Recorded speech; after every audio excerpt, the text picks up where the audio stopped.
Welcome to The Creative Influencer, where we discuss all things creative with an emphasis on influencers.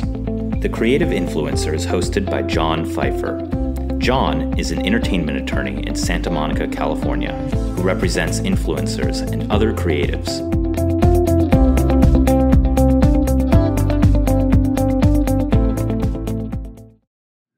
This is episode 11 of the second season of the Creative Influencer podcast. Today we interview Natalie Burnell. Natalie is a journalist with a capital J. Natalie has won an Emmy Award for breaking news coverage and an Emmy nomination for investigative series. She is currently a national ABC News correspondent here in Los Angeles and an adjunct professor of journalism at the Annenberg School at USC. She is also the host of her own podcast, the Career Stories podcast. Natalie talks about her journey from sitting in front of her living room TV as a 5-year-old immigrant, learning English from watching the news, to being on TV and reporting the news. Her passion and persistence offer an example to other influencers about how you can accomplish anything you set your mind to. We talk about the future of news and how journalism is aided and impacted by social media. Stay tuned for a really dynamic and interesting conversation. I am joined today by Natalie Burnell. Welcome to the podcast. Thank you for having me. You are a freelance national correspondent with ABC News. Mm-hmm. You've won an Emmy Award for breaking news coverage. Mm-hmm. Tell me about the story. That was actually for a Spot News report about a fire that happened in the Palm Springs area. So it was actually a newscast win. We won for covering the fire from all angles for anchors and reporters and the weather team all together. And so that was a very proud moment for me, yeah. And you've also been nominated for another Emmy for investigative reporting. Yes, for an investigative series that was also in Palm Springs. I did a 6-month-long investigation into public corruption allegations surrounding the mayor of Palm Springs. Scandal at City Hall. That's what it was called, yes. Yes. Took 6 months, ended with a FBI raid of City Hall. It was a very interesting moment in my journalism career to be chasing that, yeah. And you are an adjunct professor of broadcast and digital journalism at USC. Yeah, that's right. We'll come back to that one. You're the founder of NB Media Productions. Yeah, so I put on a podcast of my own and through the production company. And then you are the host of Career Stories. Mm-hmm. What is Career Stories? So Career Stories is a podcast that I started. I launched it this year, but I actually started doing the interviews for it last year. And basically, I was just curious about people's career paths, especially people who you see in the media. Primarily, I've been interviewing a lot of journalists since that's sort of my forte, my background. Season 1. Yes. But I've now actually listened. Oh, that's great. Thank you so much. I didn't know if there would be, anyone listening to it. I was just really curious about these types of stories and wanted to reach out to people to hear how they overcame obstacles and how they rose to success and built their brands. And so now I'm expanding beyond journalists and documentary filmmakers to everyone from politicians, celebrity chefs, social media influencers, and it's been a great experience. So is there a common thread to each person's journey? What's been really interesting is I wrap up all of the episodes by asking people what they would tell their younger self. And that's really where the common themes are, because everyone's journey is so different. There is no one path or formula to success, which I love that the podcast showcases. There's not, some puzzle that you can plan out in advance. So you don't have to start at Harvard. No, of course not. No, you don't have to be born in a specific country. You don't have to start out with wealthy parents. Everyone's path is so different, but ultimately everyone kind of comes back to the same thing that I wish if I could talk to my younger self, I would say to just go for it. Don't be afraid. Don't be so self-conscious. Don't doubt yourself. Just really have your passion come first and take risks and enjoy your life and your career. So I would like to take you through your career story. Okay. Let's start at the start. Okay. You are an immigrant. Yes. Where were you born? First generation immigrant. I was born in a town called Łódź in Poland. And then you grew up? I grew up in Chicago. So my family immigrated to Chicago when I was 5. And it's so funny. I don't remember much of my time in Poland. I look at, pictures of when I was younger, and my mom has to fill in the gaps with anecdotes and stuff. But right away, I remember when we moved to Chicago, watching a lot of news programs and movies and television, because my parents, we were all learning English at the same time. My dad was 41 when we came. My mom was 38, and they had to start completely over. So that was your Rosetta Stone, is watching the news. Totally. We constantly had something on, and that's where I really think my love of storytelling came from. I read somewhere where you also watched classic Hollywood films to learn English. Yeah. What are your favorites? Oh, gosh. We would watch everything. I mean, I was just totally a sucker for all these old movies and 90s movies and 80s movies. But of the classics, I really love the Godfather series. Now, what did immigrants coming to America think of the Godfather series? Oh, gosh. Well, I mean, it's just such great storytelling. You can't make a movie like that today. You really can't. I just thought it was so suspenseful, and the acting was fantastic, and it just really... I'm just imagining 5-year-old Natalie sitting there with her parents on the couch watching The Godfather. Well, The Godfather probably came a little bit later. But the first movies I remember watching include Breakfast at Tiffany's, which I really, really always loved. I loved the sort of carefree spirit of the main character, Holly Golightly, and like Pretty Woman. I mean, just like random, what I consider classics that probably people would not, but those are classics to me. When did you first know you wanted to be a broadcaster? I think it was pretty young that I knew I wanted to do something in TV or film, because I was surrounded by so much of it. We were constantly watching news as well as movies. I really wanted to become... Part of me wanted to become an actress, and then part of me wanted to be Barbara Walters. So I knew from a very young age that I really wanted to go to LA, because I saw LA as the place that you can make any type of TV or film dreams come true. Now, did your parents try to dissuade you?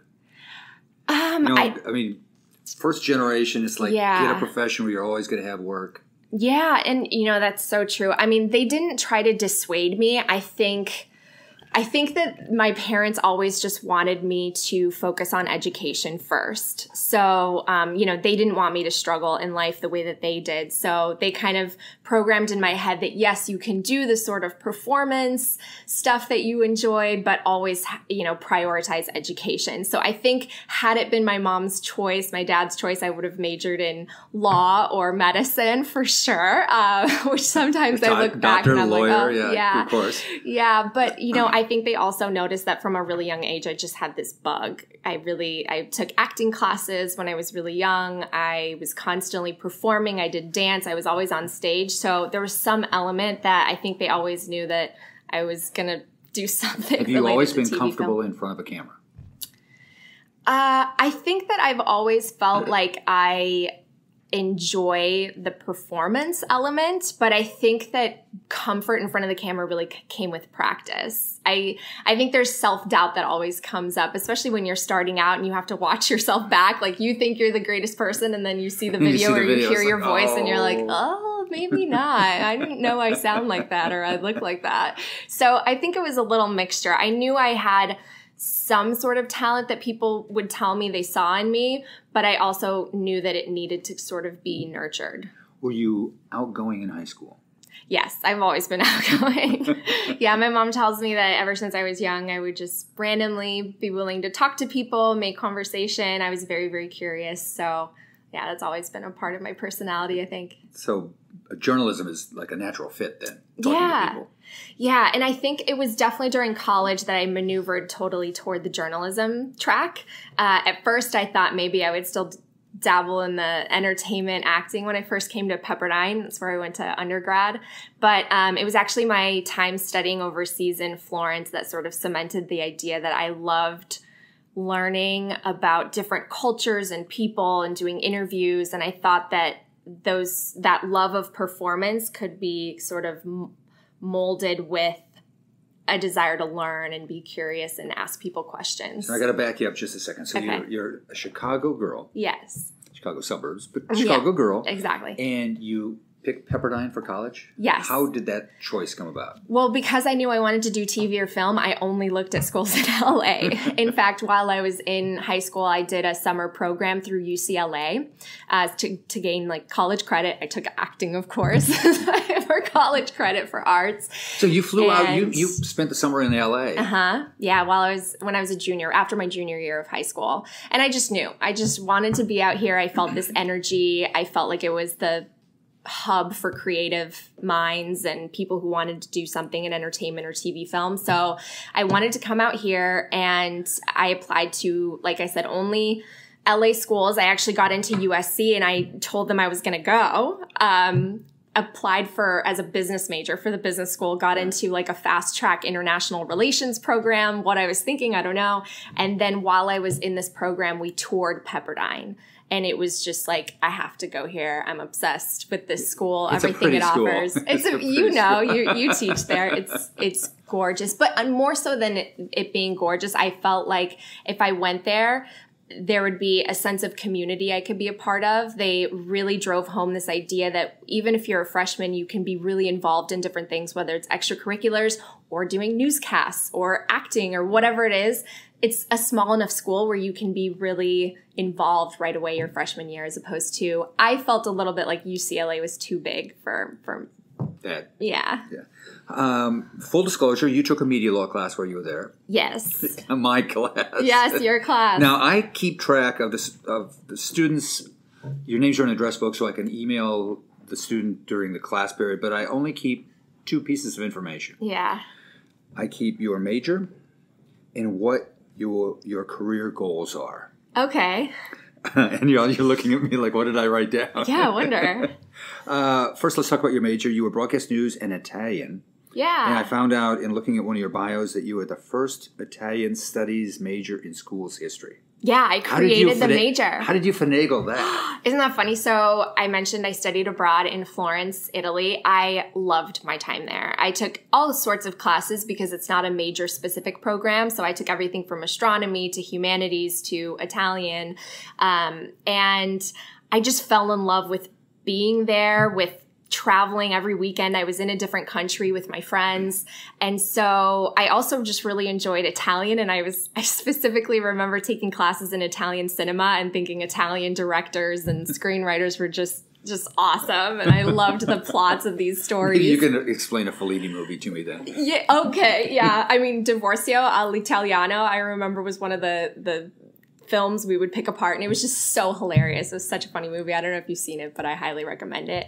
And so I just really wanted to keep taking classes. I ended up staying. Most people just stay their sophomore year overseas, and I petitioned to stay longer. So I ended up staying a 3rd semester and then a 4th semester. So I did 4 total semesters in Florence. And in order to do that, there needed to be classes for me to take. So I went to one of the Italian professors I had, and I said, she had wanted there to be an Italian major, but there was no student that was interested in majoring in it, I guess. So I said, oh, well, I'll do it. I mean, can we create a curriculum and I'll be your first. And she goes, okay. So we worked on a curriculum together, and they essentially created classes that I could take. I was the only student in those classes in Florence. And then So you were homeschooled. I feel like that sometimes. But what's funny is at Pepperdine, one of the great things about the school that I've learned is not the case at all universities is they required you to have an internship or some sort of job within the major for you to graduate with that major. And so I basically needed to find an Italian studies internship or job that I could have. So while I was in Italy, I did my sleuthing and I found a broadcast station, a TV, essentially tiny station that put together 15-minute bilingual pieces about things you can do in Tuscany, art exhibits, museums, cultural events, food and wine. And I basically said, hey, I'm a European Union citizen because I was born in Poland. I would love to work for you. You don't even have to pay me. Like, you just get free labor. And they said, yeah, come on board.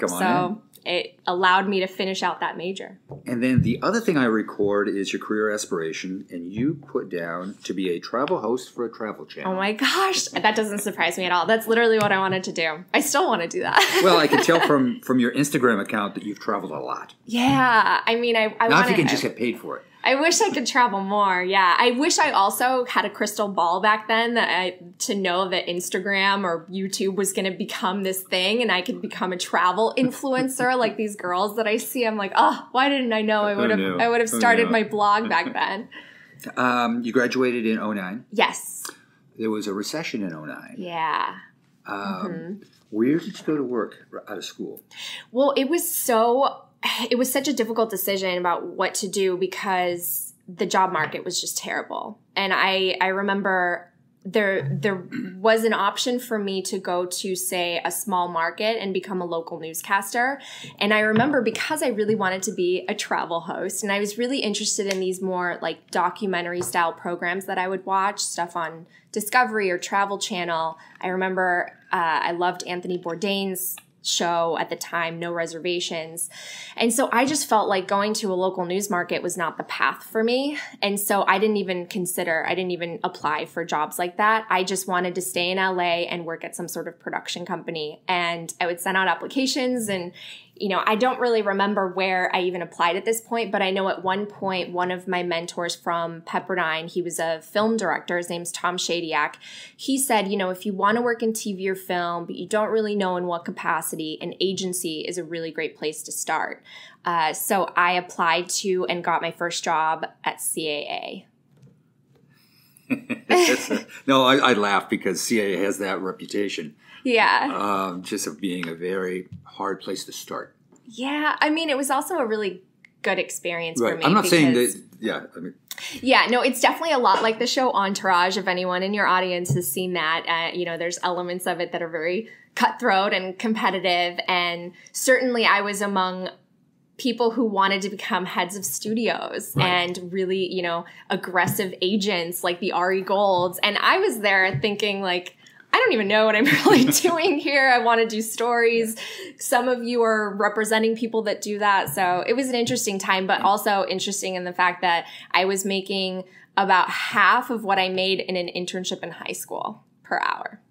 And I based my comments on, I just finished Michael Ovitz's autobiography. Oh, wow. One of the co-founders of CAA, and he describes it kind of that way. Mm-hmm. You then went on to get a master's. I did. From? Medill, Northwestern. So I went back home for a year. While you were, was it there or after you graduated that you started at CNN? You did work at CNN. So I did my schooling first, and then I applied to, it was essentially a fellowship that CNN had. I don't think it exists any longer, unfortunately, but it was for people who specifically have a master's in journalism, and it allowed you to, it was one position in the LA bureau and I think maybe one in the DC bureau, and you would rotate through all of the departments, all of their different shows, and essentially contribute, whether it was field producing, writing for CNN.com, production assistance, editing. I mean, so you get to see everything. You get to see everything. Yeah. From there, your journey took you to Reuters. Yeah. So, well, that's sort of, I was juggling a couple things at the same time because at that point I knew my goal was to get on air, and I had to create essentially a tape, a newsreel that I could send to news directors. Well, when you graduated high school, when you graduated college, did you have a reel? I did have a reel, but it was funny. I mean, I've always had this pull back to LA, and so I applied to this fellowship not knowing if I would get it or not. My plan was to just send a bunch of applications out, see what happens, apply to local news markets for on camera, but then the CNN opportunity seemed amazing, and it was back in the city that I felt very comfortable in, so I literally had the job right out of grad school. I started the following Monday. Yeah. So it veered me off the on-camera path for just a little bit, but I also felt like that experience was really beneficial to be at a major international cable news So outlet. I interrupted you on, you were talking about putting together a reel for Reuters. Yeah. So basically, after my fellowship ended, I stayed on as a freelance associate producer at CNN, and I was creating a reel. I would go out with reporters. I would shoot my own stand-ups and look lives for pretend live shots is what we call them. And then I also contacted Reuters because Reuters was looking for people who could shoot, write, and edit their own pieces. And so I contributed to their science and technologies innovations feed is what they called it. And so I would do stories, anything related to science and tech around California. I would shoot the pieces myself, edit them, write them, and they would be sent out to Reuters international feeds. And from that reel that I created at both CNN and Reuters, I got my first on-camera job. Which was where? Palm Springs. Palm Springs, which is where you got the Emmy and the Emmy nomination. Yeah. How did you get that job?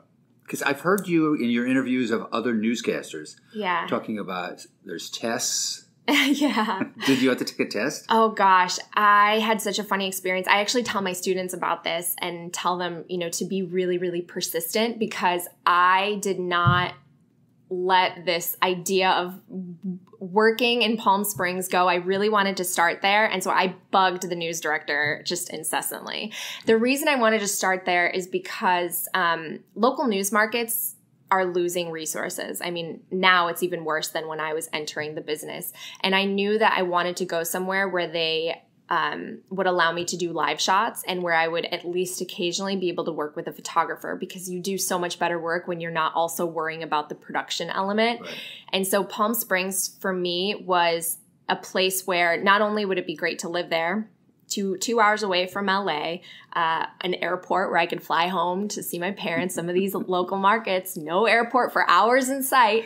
I grew up in Nebraska, so I feel your pain. Yeah. And they allowed you they did live shots every single night. And it was a top rated station. It just had really great resources. So I just started sending my reel to the news director. His name's Bob Smith. He's no longer there, unfortunately.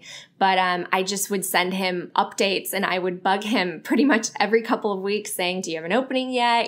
Here's my new reel. You don't want to fire one of the broadcasters? Exactly, right? Like, well, are you sure you don't have an opening? And he was very, very nice and he allowed me to come in for an informational interview, but he said, we don't have anything. So, next time if something comes up, like I wish you all the best, don't turn it down. And I did not take his advice. I turned down offers. I would go to other local markets and I just saw the value in Palm Springs. I would go to places where I would be doing my own live shots with a satellite backpack and where I wouldn't be able to go live and where I wouldn't have an airport to potentially fly home to see my family, the little things that sort of add up. And when an opening came, I was the first person to, of course, email him because I was tracking the website like an obsessive maniac. And he said, okay, like, of course, he announced it in the meeting after I got hired that I pretty much, there was no one else he could have hired. I would have bothered him and like kept bugging him and kept flooding his inbox. So the persistence paid off for sure.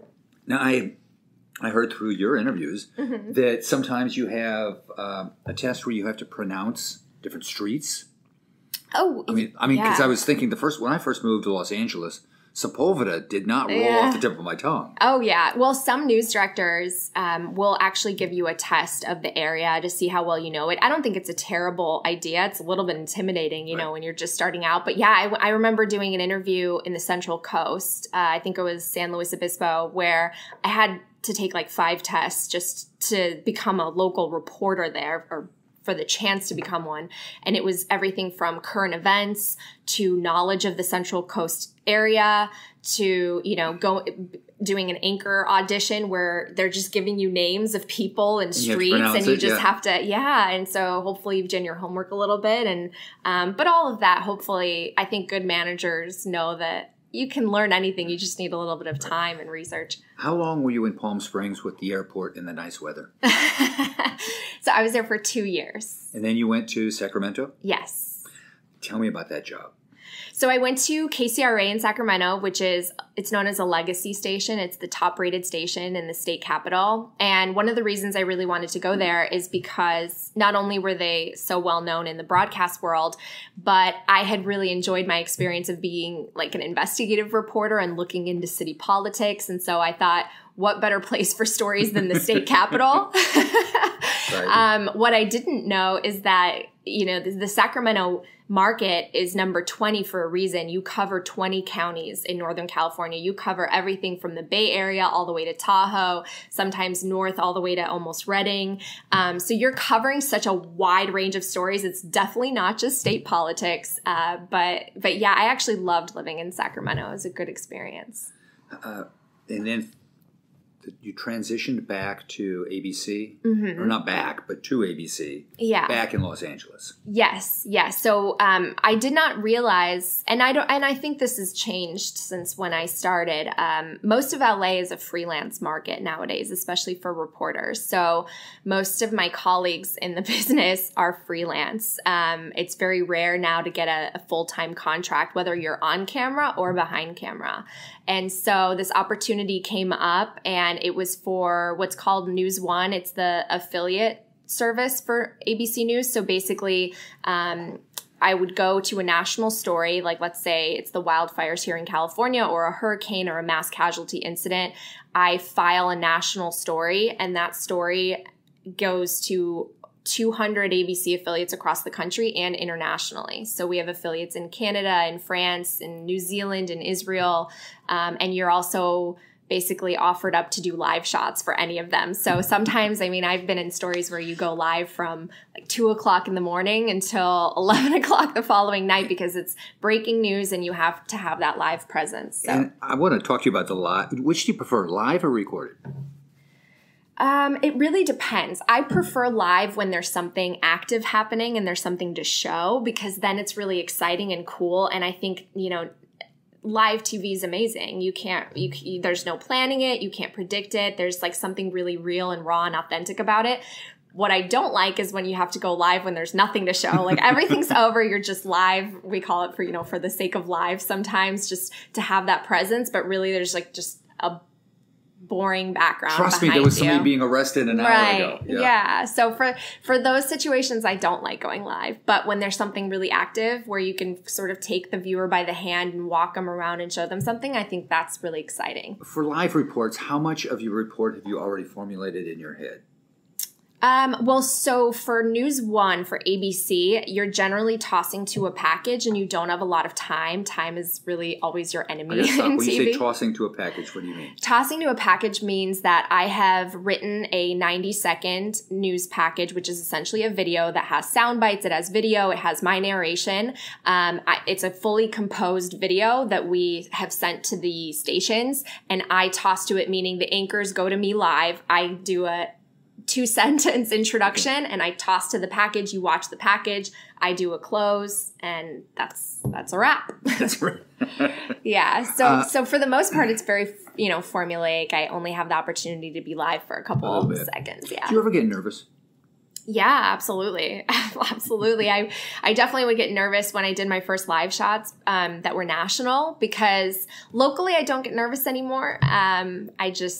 I don't know. I think because I'm so comfortable and I've done it so many times, I feel very good about my live presence.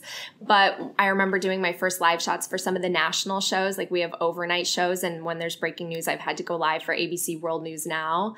And that's scary because, you don't know who's watching, and it feels that much more important when it's national. So you never want to mess up, and you have to remember everything. You have all these facts in your head. You have to remember them. So yeah, I've definitely felt the nerves. Tell me about the first time someone recognized you. Okay, well, I don't get recognized here at all, but I would get recognized in Palm Springs, and it was awesome because you'll understand why. So Palm Springs it's pretty much known as a retirement community, right? So our viewers are news watchers, so, they're living out their blue years in Palm Springs, and they actually watch the programs, unlike a lot of my peers and colleagues my age here in LA. So I'll be at the grocery store, and this really friendly, guy in his 80s will be like, I saw your investigative piece. I loved it. And I feel like, oh my gosh, my work means something to somebody. It's just a cool feeling when you feel like what you're doing is being appreciated or viewed. So yeah, it was fun to be recognized there. What is the most memorable, and I'm jumping around now, that we're at that part of the interview. What is the most memorable story you've covered? I would have to say it was the investigative series that I did in Palm Springs. And it just taught me so much. It taught me how to be a journalist and how to ask tough questions without being afraid and how to hold public officials accountable. And it also taught me really just how much work goes into doing an accurate, in-depth report. I mean, I had to dig through binders of city documents, and it took a lot of time. But those little nuggets that I was able to pull and find ended up breaking angles on the story, and I felt like we had made a difference in the community. So the mayor is no longer the mayor. He's indicted on, I think, 33 counts of public corruption right now. And so I felt like I was serving as a watchdog and protecting the taxpayers there. So that was probably the most memorable. Now, in the book, All the President's Men, a lot of people don't know it was a book before it was a movie, Yeah. but there, Ben Bradley, the editor of the Washington Post, required the reporters to have 2 sources before they went with any story. Is that still the standard? We generally have to have 3. Yeah. And if it's very high-ranking officials, then 2 is okay. But we generally, we cross our T's and dot our I's, and it's super important to be accurate. And that's something that I feel fortunate that I've worked at organizations that have really prioritized that, because I've heard some places don't. How hard is that given social media now?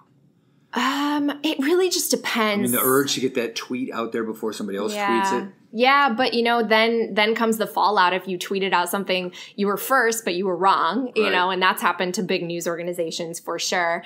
But I think that, I think that the most challenging part about verifying information nowadays is just having people be willing to put their name on it. That's what I've come across. Like right now, I'm looking into a story that I'm really passionate about. It's an investigative piece that I can't say much about, but I have great characters who just are so scared that they will lose their jobs if they put their name on it and put themselves on camera, that I don't have that element yet. So until someone is brave enough to come forward and sort of stand up for the cause, it's really difficult because you feel like you have this great story and you really can't do much with it.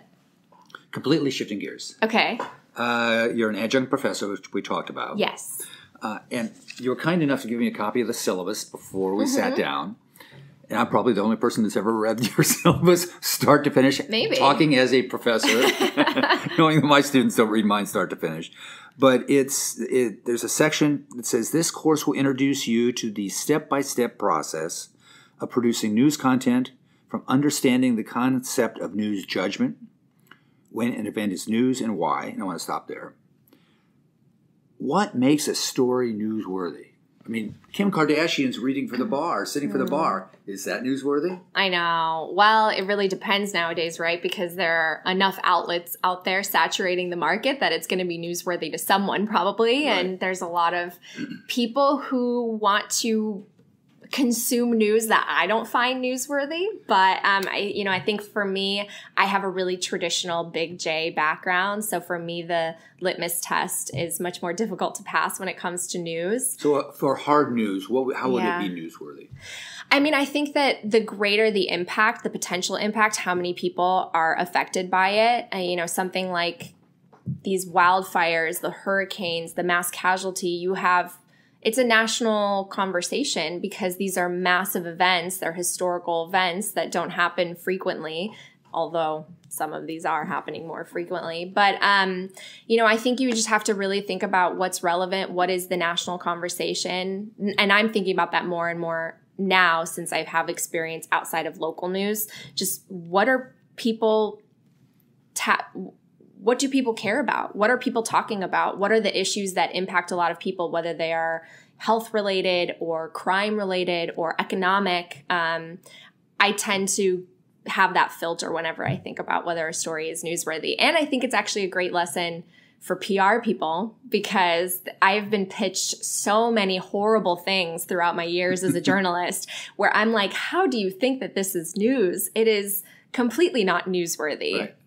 And I think that for PR people, I always advise them, find some sort of nugget that's in the news and gear your pitch around that. What makes this newsworthy? Is it current? Does it matter? Does it impact people? I think that's sort of one of the ways I think about that. One of the assignments, which this just shows how everything's changed, is for the students to compose tweets and write push alerts.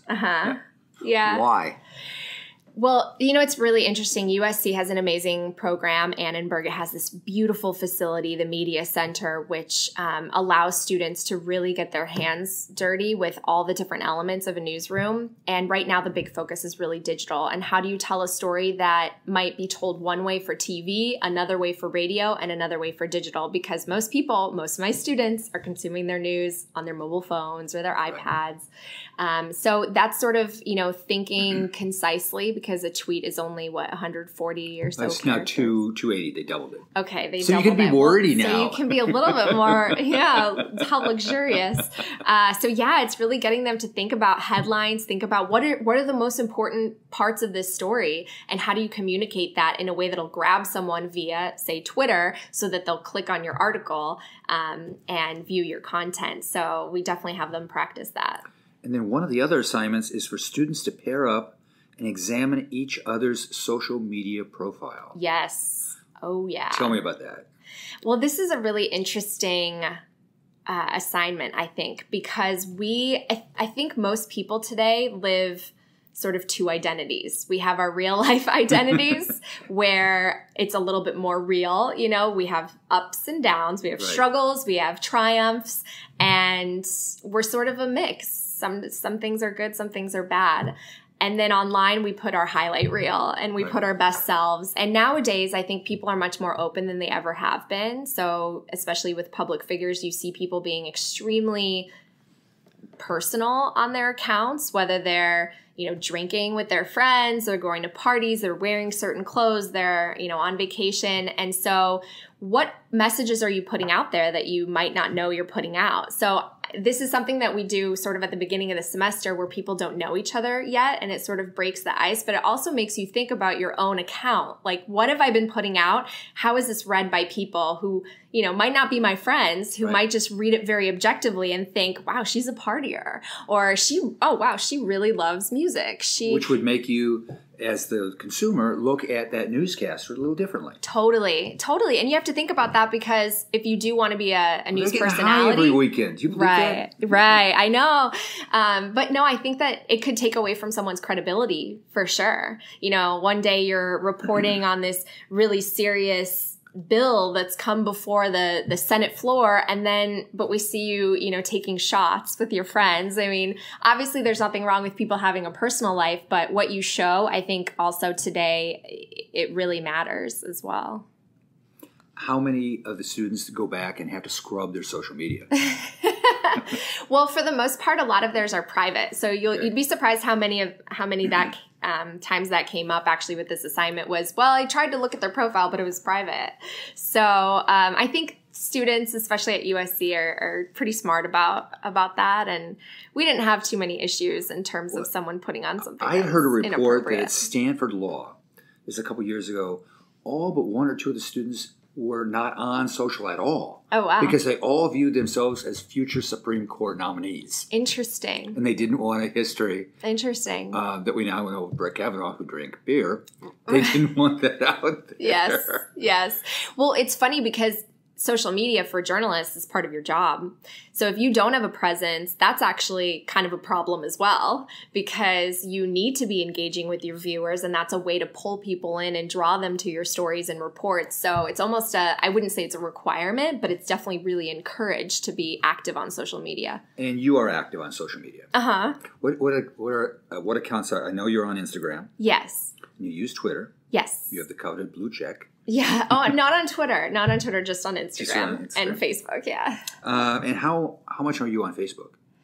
Not as much as I used to be. Facebook's, I remember it started while I was in college, and so I used it a ton in a very different way than I do now. Obviously, there was no news on Facebook, and companies weren't on Facebook. Well, some could argue there's still no news on Facebook. Well, that's true. That's true, too.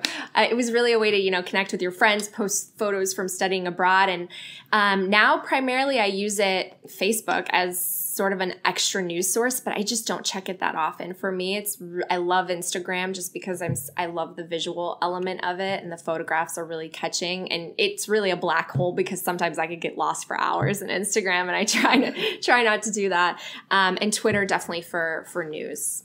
Because you had, in the syllabus, you had suggested sources to follow on Twitter. Mm-hmm.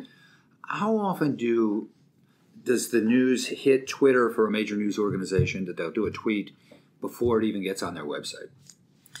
Oh, gosh. I don't know because I've never specifically worked for a digital department. I would guess that a lot of it's at the same time, just because of how the content management systems work. I imagine that it's sort of, even if there's a preliminary article, it might be super short. So it'll come with a headline and we're working to get more information. And that will also be sort of attached to a tweet. I think that they're hand in hand, but I'm not really sure. Now for Twitter, do you use the Twitter app or do you use a third-party app? I use the Twitter app on my phone. How do you sort your news feed? I mean, if you're going to see it, it's coming fast and furious. Yeah. I mean, that's the thing about Twitter that's why it's difficult for me to use primarily, is because every few seconds there's millions of new tweets. But I have trusted news sources, including ABC, which I'll constantly check and monitor, and then I get alerts for them as well, especially for all the local affiliates. So anything going on in LA, whether it's LA Times or the local ABC7 affiliate, I will get alerts anytime something's happening that will pop up and alert me to open up my Twitter. And do you feel pressure to build your following?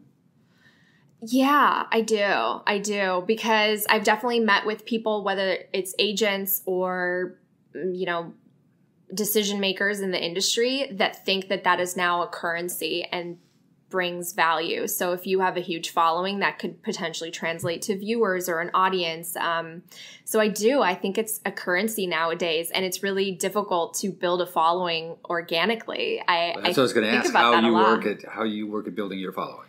I wish I was better at it. I really do. I think I struggle because I have this very traditional background. And so for me, being overly personal is difficult because I think, that's not very professional of me. On the other hand, the personal photos and posts tend to do better because you're sort of being authentic and sharing something, and they're behind the scenes. So it's a really difficult line to sort of weave between for me, but I think the podcast has helped a lot because for me, I can share a lot about the podcast and the episodes that I get really excited about. And for me, that's it has nothing to do with me. I'm trying to get people excited about my interview guests. So I think that makes it easier to post. How do you consume content? I consume content in every possible way. I mean, I'm on my phone too much. I wish that I could be better about screen time. I watch different video series online. I follow everything from Vice News to The Hollywood Reporter to 60 Minutes to still some travel programming on Netflix. I consume it in all different ways, but mostly digital.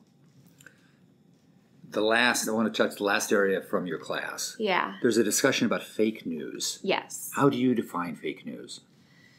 Oh, gosh. How do I define fake news? Because one political party would define the other's position as fake news. Yeah.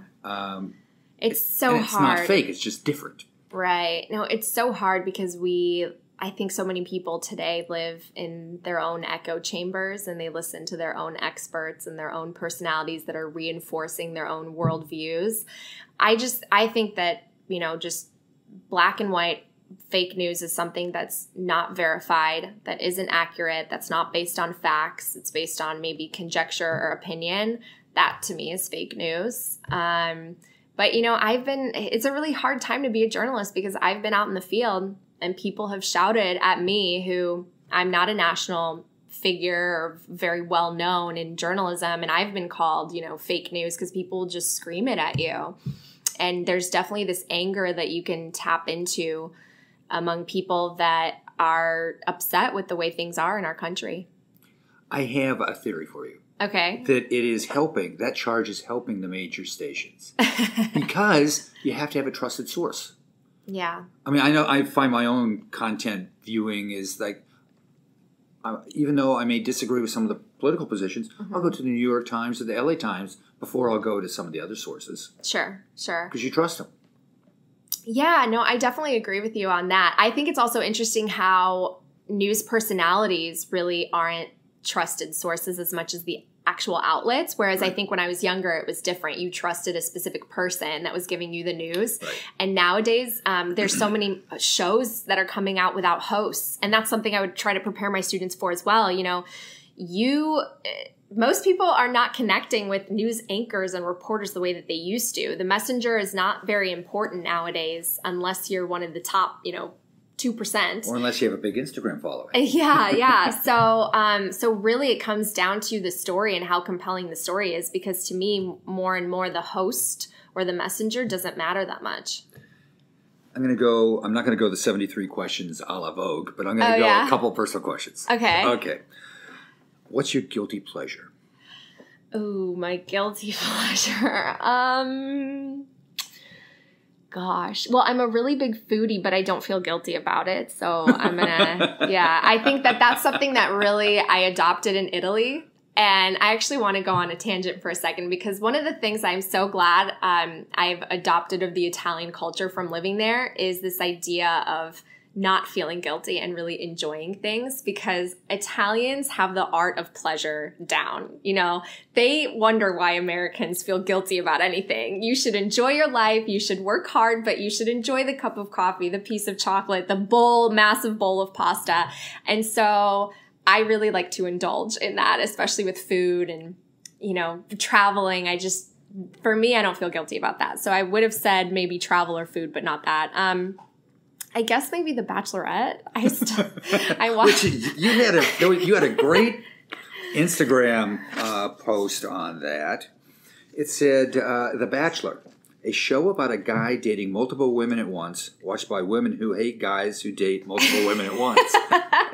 It's so true. It's so true. I don't know why, but I started watching that show right as I graduated from Pepperdine, and I was working at CAA, and I would come home on Monday nights, and it was like The Bachelorette was Jillian Harris. I still remember. And I don't know, there's something about it that intrigues me. And nowadays with social media, these people are getting jobs that I wish I could have. They're becoming, national hosts, and they're interviewing people on the red carpet. And I'm like, oh my gosh, this is a segue into a career. If you could star in a movie, who would you choose as your co-star? Oh, wow. Okay. Well, I have an answer. Just a gut answer, and it's not an intelligent or really, it doesn't have to be, compelling one, but Chris Pine, because he's just a huge crush of mine, and I dream of meeting him here in LA someday, bumping into him. So he would be my co-star. We would be love interests for sure. Of course. Have you ever been starstruck? Chris Pine. One time I saw him driving away from a coffee shop in Los Feliz or Silver Lake, and I almost had a heart attack. So I think by him only. But no, I've interviewed a lot of celebrities, and for the most part, I get nervous only if I feel like I'm not prepared, because sometimes on the red carpet, people will come up to you and you're like, oh shoot, I know this person's name, but who is it? I'm not connecting to it. But no, I know, other than that, I don't really get starstruck. What is the question you wish people would stop asking you? Yeah. Well, I get asked a lot if the podcast is my full-time job, and I wish. I wish. People keep asking me, about sponsorships and making money on podcasts, and my answer is always, I wish, if you have the recipe, let me know, because I don't know how to do that. I've been doing it for fun, and so people ask me if it's my actual job, and it's not. It's a total hobby. Last personal one. How hard is having a relationship with the goal is to keep moving different markets? Oh my gosh. Having a relationship with a news person is so difficult, because if you are on the TV side, and oftentimes on the newspaper side as well, you're moving from small market to middle-sized market to bigger market to large market, and your schedule's always in flux. So, I've worked in Sacramento, I spent 2 years working weekends, and you're working nights a lot of the time. You're getting home really late. So it's really hard to make time for a personal relationship. And it's hard for the other person to understand, hey, I can't go out with you on a Friday night. I'm going into work, but we could do like brunch on a Monday, you know? Yeah. We can have bottomless mimosas on Tuesday. And they're like, I'll be at work. So it's difficult in that, but I think that it also allows you to, the people that filter through that are the people that actually genuinely are meant to be in your life. Yeah, they care about you, and they it doesn't matter what you do or what the schedule is. They really love you and care about you. So I think it's hard though, for sure. Now, this is a question you had to know was coming. Go back in time.